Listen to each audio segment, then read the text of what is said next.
Seat cancer 1000 seat তুলতে পারবে না, প্রকাশ্য ময়দানে হতে পারবে, কোনো বাধা বিঘ্ন থাকার কথা না। আমরা বর্তমান সরকারের আমলে আশা করব তারা যেন মানুষের বাক স্বাধীনতায় বাধা না দেন। মানুষের মধ্যে ভিন্ন মত থাকবে, সবাই একমত হবে এমন আশা করা বৃথা, তাই না? বাবার 5টা সন্তান একমত হয় না, অথচ সরকার কি করে আশা করে যে সবাই তার মধ্যে বলতে হবে, মুখস্থ করতে হবে, প্রশংসা করতে হবে। অন্ততপক্ষে আমার জীবনে এই জিনিসটা ছিল না বলেই জেল জুলুমের সম্মুখীন হতে হয়েছে। জেল কেটেছি কি জন্য তোমরা বুঝে নাও।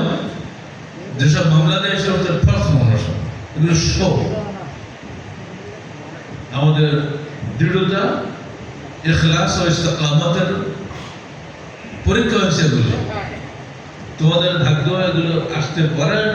তোমরা যত বেশি দৃঢ় থাকবে তত বেশি তোমাদের পরীক্ষা হবে, আর যত আপোষমুখী হবে তত পরীক্ষা থাকবে না, পরীক্ষা হারিয়ে যাবে। পরীক্ষার মাধ্যমে পুরস্কার, পরীক্ষা ছাড়া কেউ পুরস্কার পেয়েছে এমন ইতিহাস আছে? বড় পরীক্ষা বড় পুরস্কার।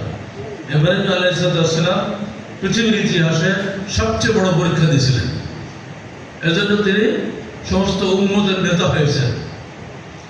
আমাদের শেষ নবী তারই সন্তান বংশের, আর তিনিও চূড়ান্ত পরীক্ষা দিয়েছেন।